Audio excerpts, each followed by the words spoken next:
Hello, everyone. Welcome back. Today, we're going to be talking about a possible solution to the looming worldwide economic crisis. Okay. Now, for those of you wondering what the hell do I know about economic crises, I mean, my background is accounting. I did accounting for many years. So that kind of gives me the ability to look at some of these problems and at least understand them. Okay.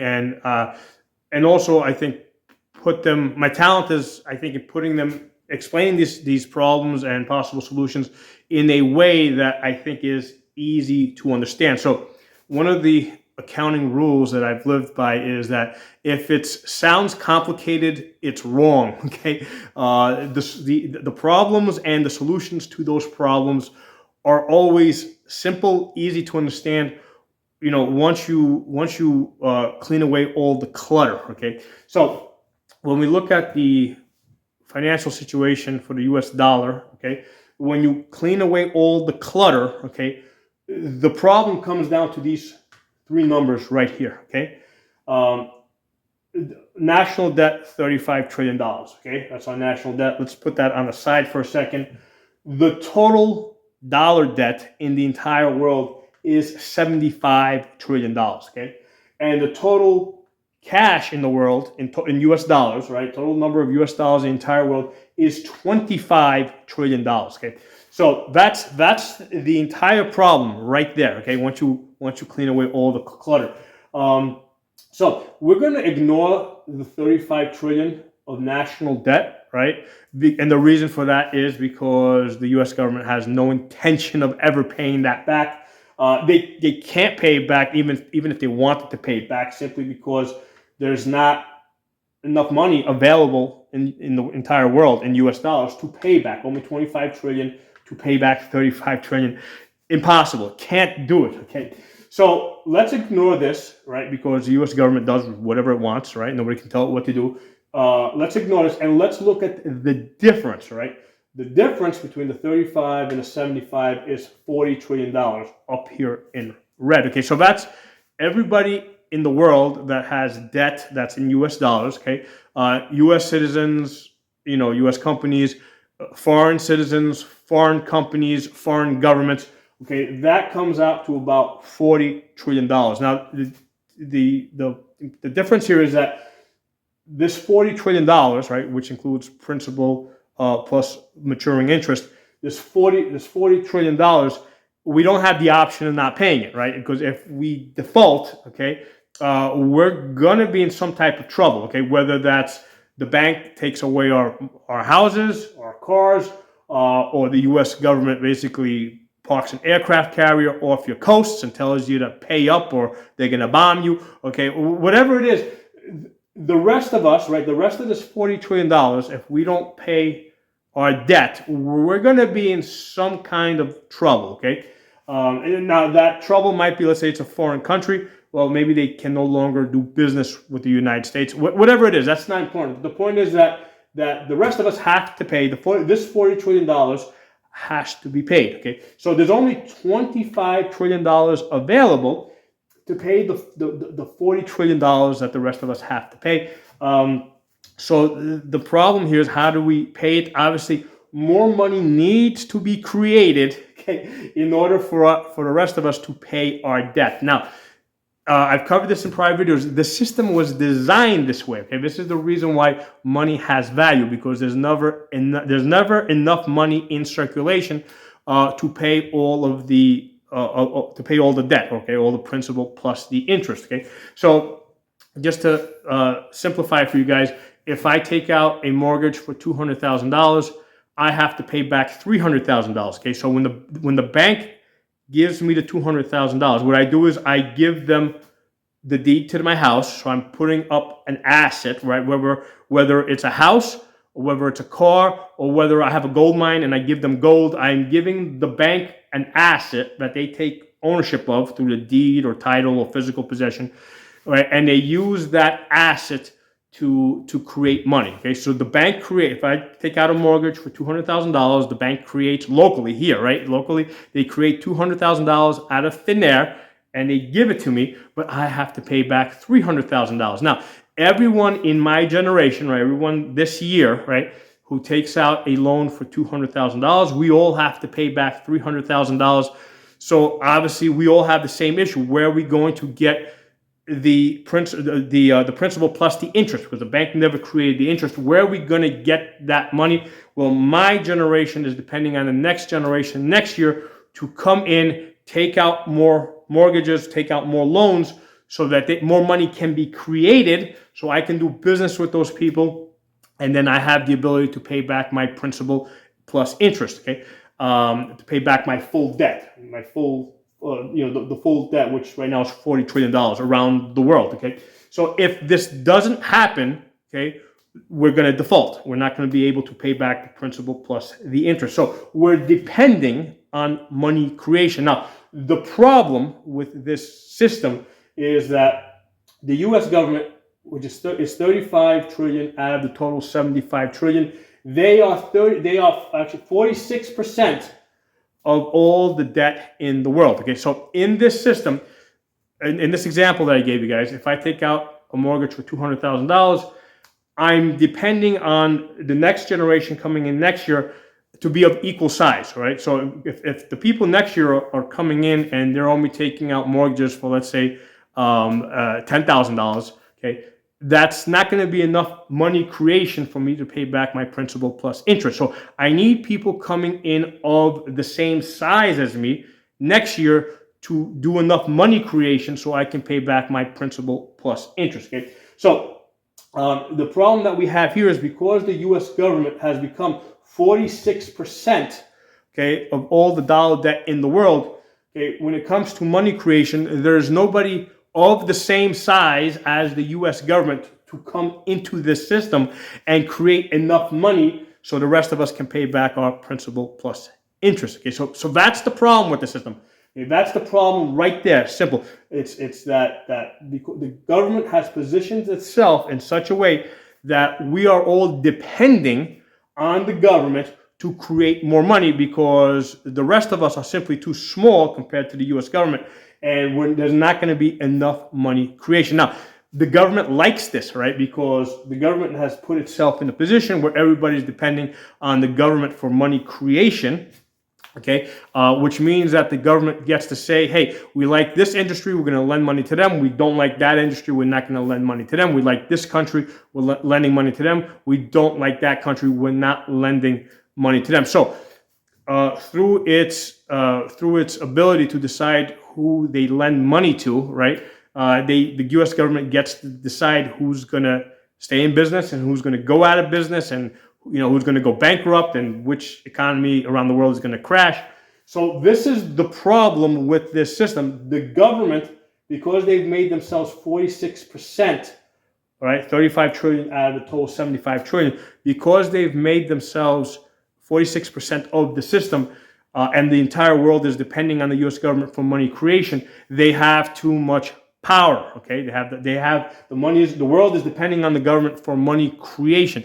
That's the part that needs to be fixed. Okay, it's a lot of people say, hey, we should just go back to a gold-based system, right, or gold-backed currency. Okay, that's not going to fix the problem because supposedly back in the 1930s we went on the gold-based system. First of all, the government cheated that. They confiscated the gold, right? So the government has the ability to do that. They can pass a law that says, hey, you all got to give us gold. They can set the price of gold, which they did. They had set it somewhere around $21. And then a year later, they increased the value, right? Just out of thin air, they said, hey, we now think it's worth $26. So that gave them the ability to print more money. And it was only 40%, okay? And they could just as easily, by legislation, change it from 40% of gold back to 35, to 5, to 1%, to 0.5%, to 0.25%. They can change that through legislation. Today, the control, right, is the debt ceiling. Okay, so the government every year basically votes. The Congress votes to raise the debt ceiling. Okay, voting to raise the debt ceiling is no different than if they were voting to reduce the amount of gold reserve percentage that has to be in place in order for them to print more money. Okay, so they cheated the system when it was supposed to be a goal-based system. Never really was, but they cheated it back then. They're cheating it now. They can cheat anything that they can create in the future. Okay, so there's no system, okay, that is going to fix corruption. Okay, you have to address the corruption itself. Okay, so the problem with this system right now, because it is an asset-based system for the rest of us, right? Because the rest of us, the individuals, corporations, we have to put up actual assets as collateral to create more money. The government does not. They just put up this concept of debt. They're just like giving themselves an IOU. Okay, so that's completely meaningless. Okay, so the thing that we need to fix here, okay, in order to fix the system, is the fact that the world is depending on the U.S. government to create more money, and they have the ability to decide who gets it and who doesn't. Okay, so that's what we gotta fix here. So how do we fix this? So the solution that I came up with, right, is basically a mandatory business loans, okay, small business loans, and also large loans for listed companies. Okay, so if they're listed on some type of a stock exchange, even if it's as a small company, I would call them a listed company. So for small businesses, okay, what I would suggest is mandatory business loans that the government has to give. Okay, they only got to put up 10% collateral. Okay.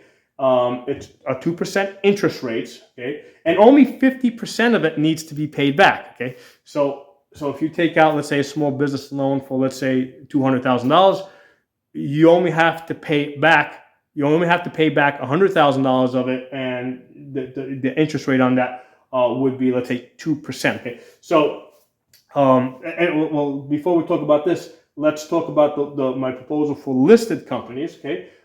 Same deal, a 2% interest rates, but they got to pay back 90%. Okay, and they would have to put up 15% collateral. Okay, so you might look at this and say, well, first of all, aren't the banks going to lose money, right? If you borrow, let's say, if you take out a loan for $200,000, but you only got to pay back $100,000. Wait, isn't the bank going to go out of business? Well, remember, the bank is creating money out of thin air. Okay, the banking rules allow them. You put up collateral. The banking rules allow them, okay, to basically print up money out of thin air and lend it to you, and then you gotta pay it back. So here's what the problem that this, because obviously we're putting money into the system, right? We're creating money out of thin air. We're creating a system where it's incentivized for the banks to create money and give it out, which is preferable to the government printing up money and deciding, when and where it's going to spend that money, right? Because when the government, again, they come up with these budgets and they raise the debt ceiling, and the government gets to decide how they're going to spend the money. They get to say, hey, we're going to spend it on this war industry, we're going to spend it on that weapon system, we're going to give it to this country. The government gets to decide how the money that they print up out of thin air, right, gets spent. So I want to take that away from the government. Okay, so the government no longer is going to be printing up the money and spending it. I would rather that individuals and corporations are the one that are filling that role of printing up the money and spending it. Okay, and again, the bank only makes money on interest, right? That's how it's supposed to work. So the bank is still getting its 2% interest, right? Okay, so a fixed interest rate, so that so the bank's still getting its interest rate, so they're still making their money. The only thing that's happening here is that the amount of money being paid back is half of that. Okay, so lots of people and lots of corporations that are ordinarily like not interested in borrowing money and expanding now have a serious incentive to do that, right? Because they're being given money. Okay, so now all the money creation is happening in the private sector, and because the small businesses only got to pay back 50% versus 90% of the larger companies, this is really incentivizing small business. Okay, so now the part of the reason why I want large companies also part of this, right, is because basically the small businesses are basically, they're not going to be able to create factories. Okay, so we need the larger companies to get back into production, because all the production now is happening overseas. The best that we can do is, especially as a small business, is import it and try to resell it. So I want to get the production back here in the United States. Okay, so I want to incentivize companies to start producing, start building factories and producing in the United States. And by giving them these loans, right, that's gonna, where they only got to pay back 90% and they're getting a sweet interest rates. That's gonna, and this would be like specific, like the small businesses, they can do anything. They can use this money to do anything that they want to do. The large companies, all this money that they're borrowing, right, under these terms, has to specifically be put into expanding production facilities. Okay, so they have to produce stuff. Okay, so and for how long does this go on?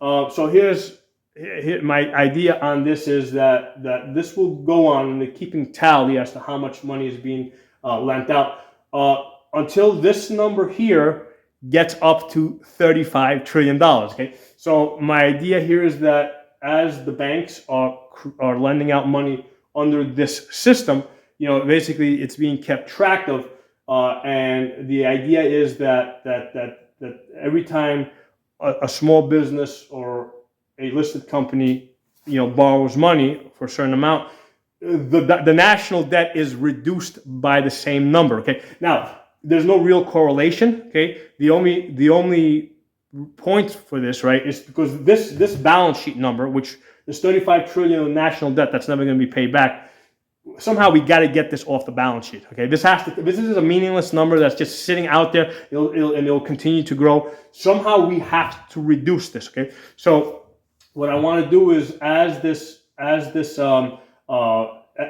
small businesses and listed companies borrow money from the banks, okay, under this program, okay, the national debt is reduced by the same amount. So this number is slowly going down, right? This meaningless number is slowly going down, and now there's a point at which this automatically stops. Okay, when this national debt number has been reduced to zero, okay, this program stops, and then we can stop and see, where we're at, what needs to be done. And what that's going to do is it's going to get, basically whatever dollar debt exists in the world, it's no longer, the U.S. government is no longer going to be part of that system, okay? Because that's what I want to do. I want to get the U.S. government out of the money printing system, right? Because right now, every time the U.S. government prints up money, this national debt number goes up, okay? And it's going to keep going up. At this point, every 100 days, $1 trillion, the national debt goes up by $1 trillion every 100 days because of the interest that keeps compounding. Okay, so this is going to be up to, within a couple of years, this is going to be up to 100 trillion, 200 trillion, 500 trillion. It's going to keep going up. Okay, it's not going to stop. Okay, it's going to keep going up and up and up and up. So our balance sheet looks ridiculous, right? So we need some mechanism in here for this number to start going down, okay?